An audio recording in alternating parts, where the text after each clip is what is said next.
स्मरेम देवीं सकलिष्टकामदां गंगा तरंगरमणीय जटाकलाप गौरी निरंतर विभूषित वामभाग नारायण प्रिय मदंगमदापार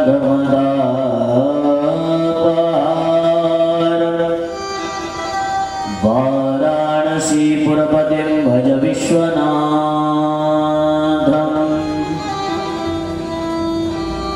अंजनिनंदन पवनसुत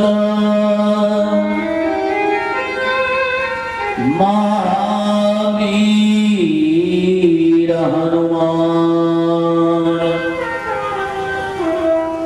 श्री पावन यह शिव कथा श्रवण करो प्रभुआन राधा मेरी स्वामी हे राधे तिरदास जन्म जन्म मोहि दीजियो श्री चरणन में वास सब द्वार को छोड़ के आयो तेरे द्वार हे वृषभानु की लाडली मेरी ओर निहार मेरी ओर निहार मेरी ओर निहार।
इस ज्ञान गंगा में प्रवेश करने से पहले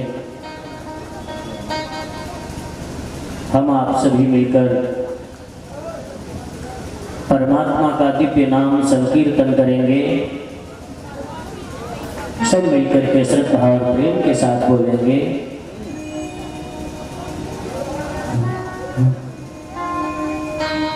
Radhe Krishna Krishna Krishna Radhe Radhe Radhe Krishna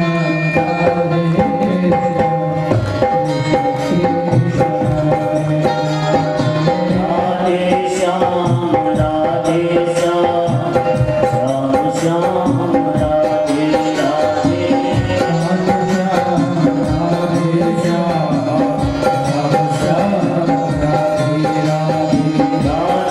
Krishna, Krishna, Krishna, Krishna,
गुरुदेव भगवान की जय हो। श्री सीतारामचंद्र भगवान की जय हो। उमापति महादेव की जय हो। श्री हनुमान जी महाराज की जय हो। श्री शिव महापुराण की जय हो। जय जय श्री राम। आइए, जो मेरे भोलेनाथ की जैसी इच्छा, जब तक शरीर में जान है मुझे तो करना ही है। बाकी ये आप लोगों का भी कुछ दायित्व बनता है कि आखिर हमें भी किस तरह से व्यवस्था करनी चाहिए। आइए भगवान भोलेनाथ को सभी प्रणाम करें और अपने मन को भगवान की इस पावन कथा में लगाएं। कहते हैं श्री वेदव्यास जी महाराज कि इस संसार में जब से हम आते हैं और जब तक इस दुनिया में रहते हैं, केवल और केवल संसार के होके रह जाते हैं।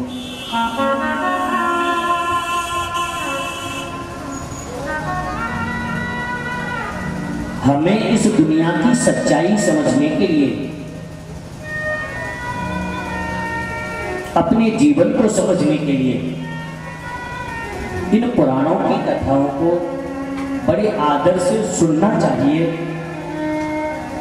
और अपने जीवन में उतारना भी चाहिए। केवल मात्र सुनने से हमारे पाप तो कम होंगे, लेकिन जीवन में बदलाव तभी आएगा जब हम इन बातों को स्वीकार करेंगे। आदरणीय सज्जनों, हमारे जो संत महात्मा ऋषि जन हैं बड़े दयालु थे। इन्होंने विचार किया आगे आने वाले समय में लोगों को संसार के कामों से फुर्सत ही नहीं होगी, वो अपना आत्म कल्याण करेंगे कैसे। इसलिए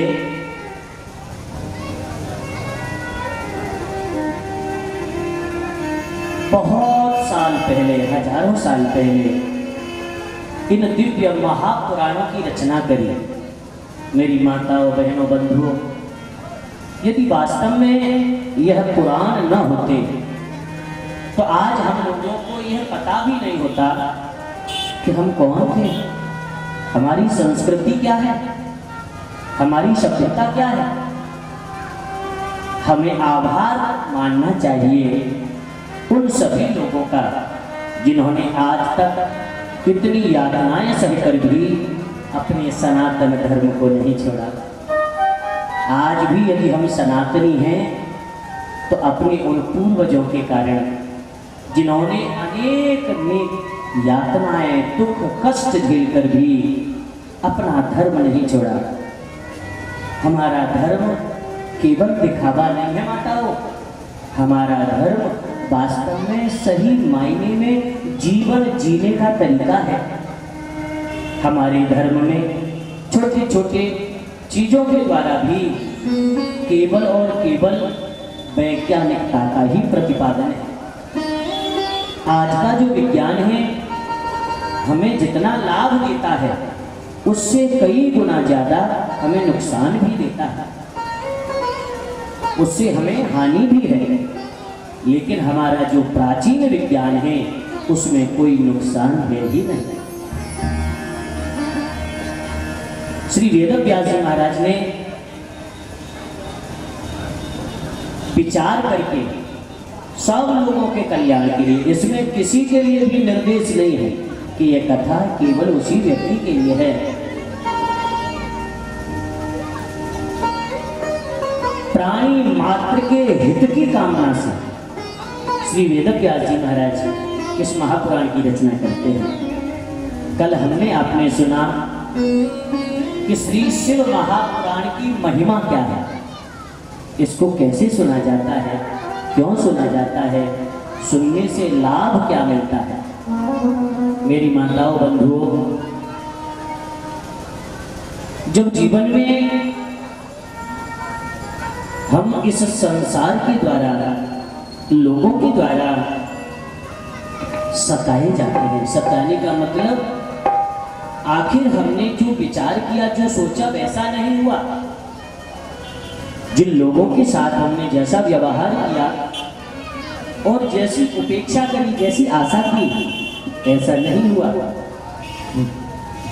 परिणाम हमारा मन दुनिया से दुखी हो जाता है, हम टेंशन में आ जाते हैं, डिप्रेशन में चले जाते हैं।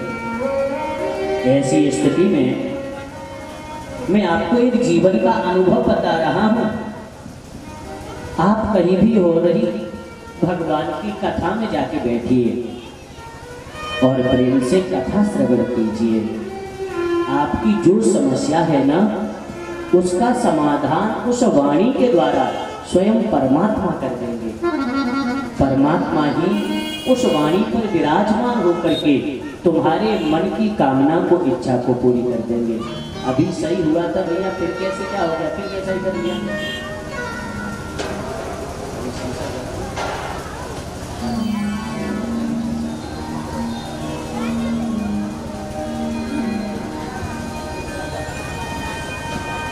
आदरणीय बंधु, आइए इस महापुराण का मंगलाचरण, किसी भी कार्य की निर्विघ्नता पूर्वक समाप्ति के लिए मंगलाचरण किया जाता है।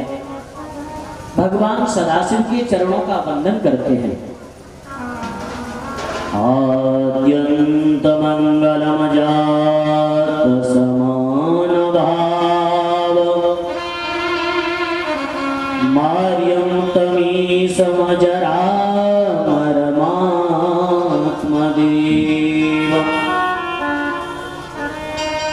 पंचाननं पवलपंच विनोदशीलं,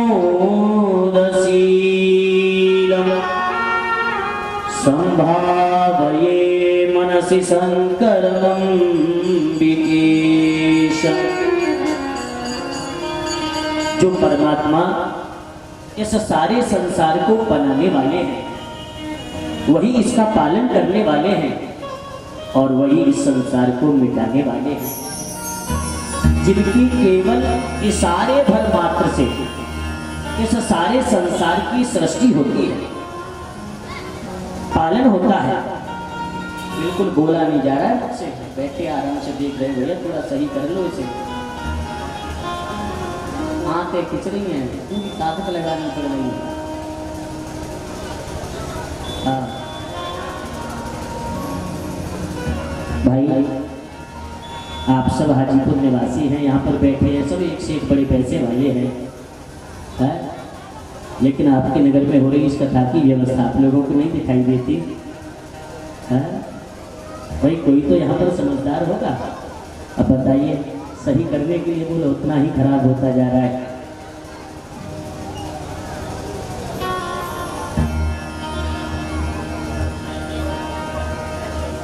मुझसे बोला भी जाता ना, थोड़ा भी मुझसे बोला जाता तो भी मैं बोलता रहता, लेकिन समस्या न तो मुझे मेरी समझ में आ रही है कि मैं क्या बोल रहा हूँ, आप लोगों को भी आ रहा है कि नहीं मुझे भी नहीं पता। भाई व्यवधान कर दिया। अरे राम राम राम राम, ऐसे लग रहा है जैसे कुएं में से बोलते हैं ना। हाँ, जय श्री राम, जय श्री राम।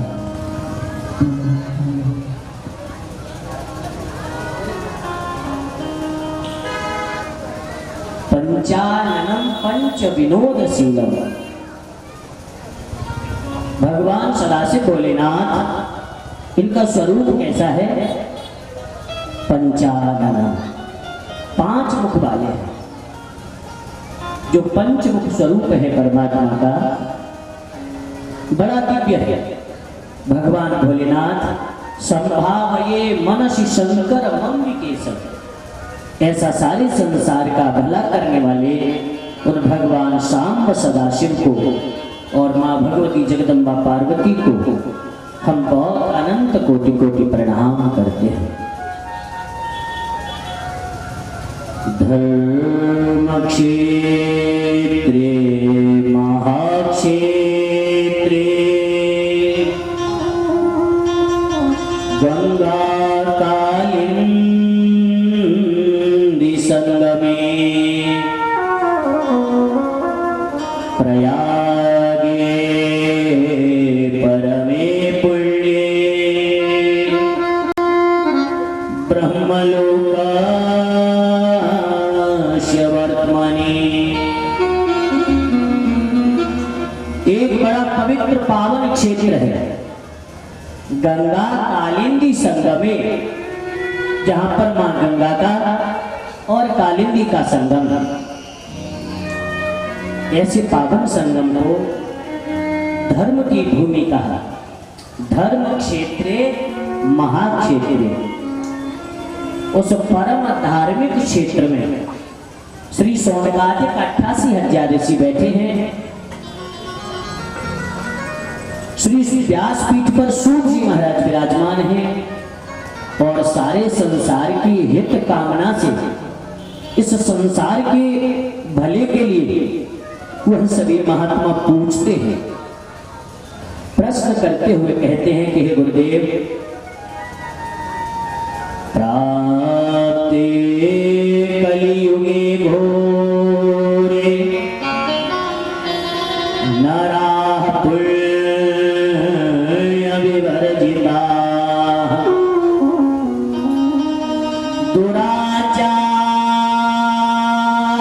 दुराचाररताः सर्वे सत्यवार्ता पराङ्मुखः। हे गुरुदेव, आगे कलयुग आ रहा है और इस कलयुग में नराः पुण्य विवर्जिता, लोग पुण्यों से हीन हो जाएंगे। क्यों? क्योंकि पुण्य जो करेंगे ना, वो केवल दिखावे के लिए करेंगे। सही मायने में हम जिसे धर्म कहते हैं, जिन्हें हम पुण्य कहते हैं, उनसे तो हम बहुत दूर होते चले जा रहे हैं। जहां बात दिखावे की आए तो हम सबसे पहले खड़े हो जाते हैं, और बात जहां सच्चाई की आती है तो हम बगले देखने लगते हैं। मेरे बंधुओं, कहते हैं कि दुराचार रताः सर्वे, लोगों का मन ज्यादा से ज्यादा लगेगा तो काहे में? दुराचार में, बुरे आचरण में।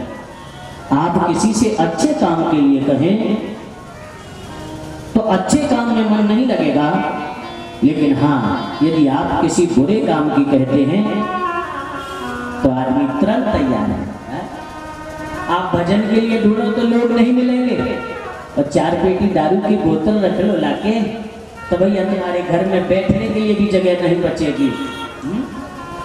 तो इसलिए कहते हैं ना कि दुराचार रताः, ऐसा समय आ जाएगा, लोगों की ऐसी सोच हो जाएगी कि वो हमेशा कुकर्म में अपना मन लगाएंगे। इसलिए हमें यह प्रयास करना चाहिए कि जो लोग बुरे संग में रहते हैं, बुरे आचरण जिनके हैं, ऐसे लोगों का हम संग नहीं करें। कुछ लोग तर्क देते हैं कि महाराज, अरे कुछ नहीं, हमारे अंदर कोई कमी नहीं है तो कोई कुछ नहीं बिगाड़ सकता। ना जी, काजल की कोठरी में कैसो हूँ सयानो जाहि, एक लीक काजल की लागी है पे लागी है। कितना भी सयाना क्यों न हो, कितना ही चतुर क्यों न हो, यदि काजल की कोठरी में जाएगा तो कहीं न कहीं तो कालिक लग ही जाएगी। इसलिए हमें हमेशा अच्छे लोगों का संग करना चाहिए। क्या कहते हैं गुरुजन? तजोरे मन हरि विमुखन को संग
नहीं है, ऐसे लोगों का संग हमें नहीं करना चाहिए।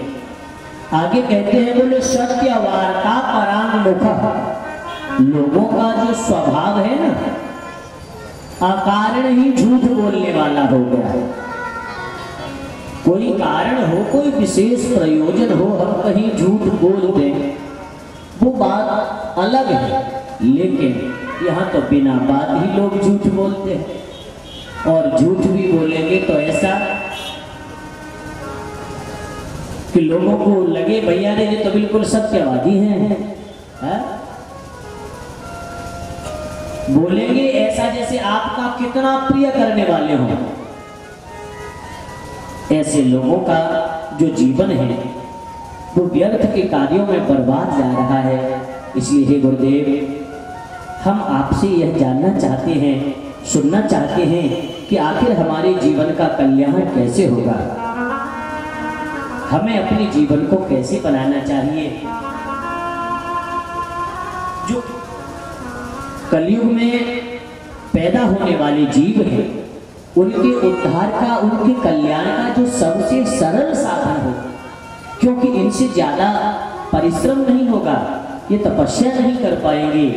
जो कुछ थोड़ा बहुत समय है उसमें यदि यह अपना आत्म कल्याण किसी प्रकार कर सकते हैं, यदि अपने जीवन को किसी प्रकार बना सकते हैं, तो वो साधना आप हमें बताने की कृपा करें। श्री सूत जी महाराज कहते हैं कि ऋषियों, आपने जो प्रश्न किया है बड़ा दिव्य है। संसार के हित की कामना से आपने यह दिव्य प्रश्न किया है, लेकिन इन प्रश्नों का उत्तर तो हम अपने गुरुदेव की कृपा से ही दे सकते हैं। इसलिए सबसे पहले मैं अपने गुरुदेव श्री वेदव्यास जी महाराज को अनंत कोटि कोटि प्रणाम करता हूँ, ताकि वह मेरी वाणी को प्रखर करें और मैं इन शास्त्रों की बात को लोगों तक सरल से सरलतम भाषा में पहुंचा पाऊं, समझा सकूं। आइए हम आप सभी अपने गुरुदेव के चरणों का वंदन करें, इस दिव्य महापुराण को समझने के लिए प्रार्थना करें, अनुरोध करें, विनय करें। हे गुरुदेव, आप कृपा करें, हमारी बुद्धि में विराजमान होकर के हमें इस कथा को समझने की शक्ति और सामर्थ्य प्रदान करें। अपने वाणी रूपी पुष्पों से अपने अपने गुरुदेव के श्री चरणों का सभी लोग मिलकर के पूजन करेंगे, गाएंगे, सब बोलेंगे। सारे तीर्थ धाम आपके चरणों में, हे गुरुदेव प्रणाम आपके चरणों में।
गुरु चरणों में वंदन करके अब सुनाना प्रारंभ करते हैं। कहते हैं, हे ऋषियों, श्री गुरुदेव की कृपा से आज मैं आप लोगों को ऐसा साधन बताऊंगा कि जिसको श्रवण कर लेने मात्र से बिल्कुल ठस हो जाता है। माइक तुम्हारा ठस हो जाता है, थोड़ी देर बाद सही हो जाता, फिर अपने आप खराब हो जाता, ऐसा बिल्कुल ग्लो में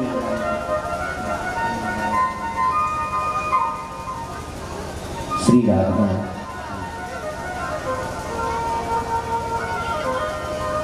आप सब लोगों के कल्याण के लिए आज मैं एक गुप्त रहस्य प्रकट कर रहा हूं। वो क्या है?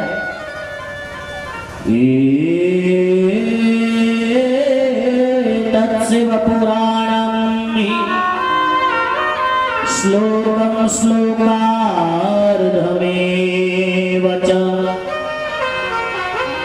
यः पठेद भक्ति संयुक्तः स पापान् मुच्यते क्षणात्।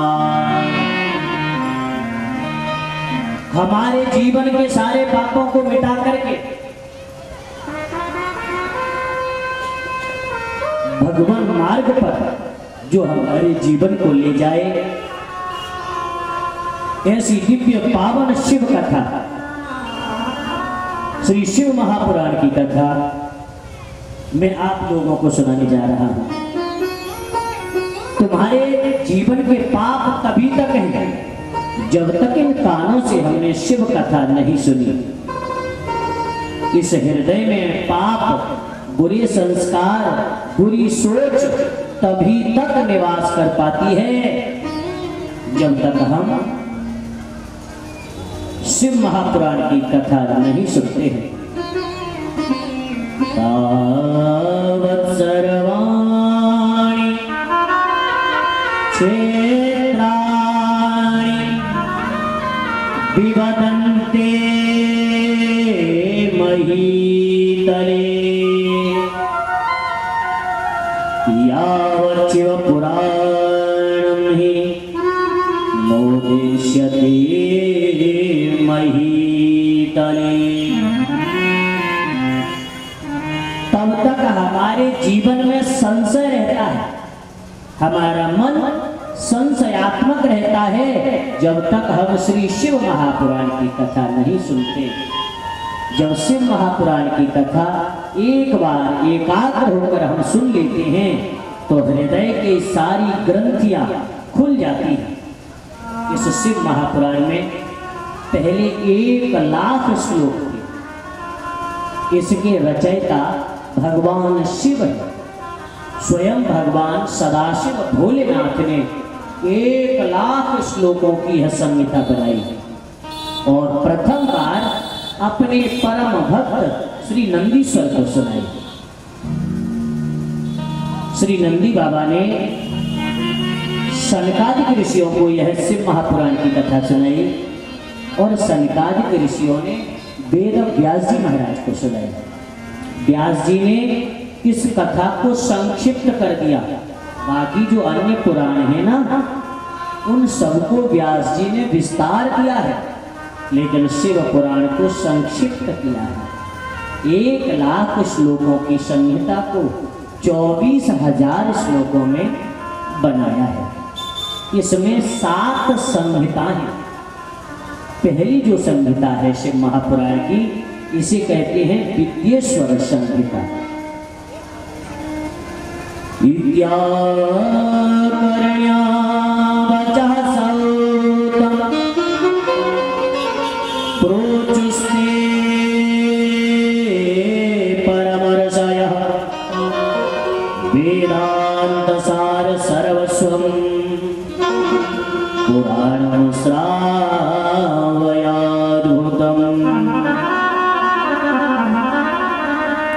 श्री व्यास जी महाराज लिखते हैं और कहते हैं कि इस प्रकार श्री सौनकादिक ऋषियों को समझाते हुए सूत जी महाराज बोलना प्रारंभ करते हैं। कहते हैं कि शृण्वन्तु ऋषयः सर्वे स्मृत्वा शिवमनामयम्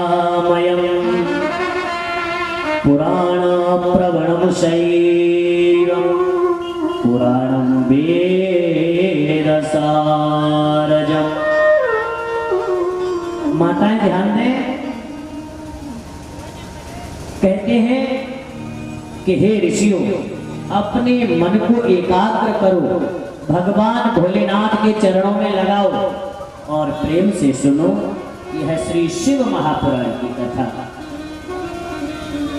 क्योंकि इस दुनिया में सब होते हैं देव और भोलेनाथ कौन है? महादेव। ये सदेवो महादेव सर्वज्ञो जगदीश्वरः अयं तु परया भक्त्या दृश्यते नान्यथा क्वचित्। दुनिया में सभी हैं देव और मेरे भोलेनाथ हैं महादेव। इन महादेव की अयम परया भक्त्या, जो प्राणी भगवान सदाशिव भोलेनाथ की भक्ति कर लेता है, अपने जीवन में भगवान भोलेनाथ के श्री चरणों का प्रेम प्राप्त कर ले, दृश्यते नान्यथा क्वचित्। इससे सरल साधन इस जीवन को बनाने का और कोई नहीं, क्योंकि जितने साधन हैं उन सभी में ये महासाधन। ऋषियों ने पूछा, गुरुदेव अथ किम परमं साध्यं किम वा तत्साधनं परम। हम मनुष्यों के लिए परम साधन क्या है? भाई साधन तो तमाम है, लेकिन परम साधन क्या है? आप हमें उसे बताने की कृपा करें, ताकि जिस महासाधन को करने से, जिसका अनुकरण करने से हमारा जीवन बन जाए, हमारे जीवन के दोष मिट जाएं, हमारा जीवन भी सद्गुणमय बन जाए, हमारे जीवन में भी श्रेष्ठ संस्कार आ जाएं, हमारे जीवन में भी भोलेनाथ और माता पराम्बा की निष्काम भक्ति आ जाए। ऐसा साधन कौन सा है? हम उसे कैसे करें? हे गुरुदेव हमें बताएं। कि मनसा मननं तस्य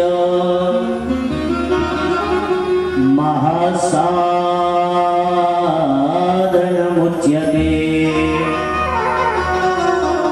श्रोतव्यः कीर्तितव्यश्च मन्तव्यश्च महेश्वरः। अपने मन से सदा उनका मनन कीजिए। श्रोत्रेण श्रवणं तस्य। सबसे पहले यदि हम अपने जीवन में भगवान का प्रेम चाहते हैं, भक्ति चाहते हैं, सदाचार चाहते हैं, तो इन कानों से सावधानी पूर्वक भगवान की दिव्य कथा को हम श्रवण करें, क्योंकि भक्ति का प्रारंभ श्रवण से होता है, सुनने से होता है। और इसके बाद मनसा मननम तस्य, जो हमने कथा सुनी है उसका हम मनन करें, उसका चिंतन करें। बात को समझ में आ रहा है ना? केवल यहाँ आकर के बैठ के सुन के चले जाने से हमारे जीवन के पाप तो मिट जाएंगे, लेकिन पूरा फल, इसका पूरा प्रभाव हमारे जीवन पर हमें तभी नजर आएगा जब हम इस कथा को चिंतन करेंगे, याद करेंगे, घर में बैठकर सोचेंगे कि हमें ऐसी आज कथा में कौन सी बात बताई कि जिसे हमें त्याग देना चाहिए। तो कहते हैं तस्मात् श्रवणमेवादौ श्रुत्वा गुरुमुखाद् बुधः। इसलिए सावधानी पूर्वक गुरुदेव के मुखारविंद से गुरु मुखात बोधः, गुरु मुख से श्री शिव महापुराण की कथा हम सुने। ततः संसार ये धन्य, इससे बढ़कर यदि कोई साधन है तो केवल परमात्मा का मनन है, कीर्तन है। जब हम मनन करेंगे, ध्यान करेंगे तो इस जिह्वा पर, इस वाणी पर उनका नाम आ जाएगा। कानों से हम उनकी कथा सुने, मन से उनकी सुनी हुई कथा का हम मनन करें और इस जिह्वा से उनके दिव्य नामों का हम गान करें। प्रभु प्रेमी सज्जनों, श्री सूत जी महाराज ने जब इस प्रकार बताया तो सोनक जी ने पूछा, मननम कीदृशम, ये श्रवण है, मनन है और कीर्तन है, इनकी सही विधि क्या है? ध्यान से समझिए, कथा कैसे सुने, इसका मनन कैसे करें और कीर्तन कैसे करना चाहिए, ये हमें बताने की कृपा करें। तो देखो, पूजा जपे सगुण रूप विलास नामना युक्ते प्रियेण मनसा परिशोधनम्य तत्संततं मननमीश्वर दृष्टिलभ्यं सर्वेषु साधनवरेषु मुख्यम्। जो भगवान के स्वरूपों का वर्णन हम कथा में सुने, कैसा स्वरूप, कैसा ध्यान है भगवान का, तो पूजा जपे सगुण रूप विलास नामना, उस भगवान के रूप का हम चिंतन करें। जो उनकी लीलाएं हैं, जो उनकी कथाएं हैं, उनको बार बार अपने मन में मनन करें। जब इस प्रकार भगवान की उन भक्त वत्सलता पूर्ण कथाओं को बार बार सुनेंगे, श्रवण करेंगे, तो यह हमारा कठोर मन जो आज संसार में लगा हुआ है, वो भगवान के भजन में लगने लगेगा। परमात्मा के भजन में अनायास यह मन लगने लगेगा। कहते हैं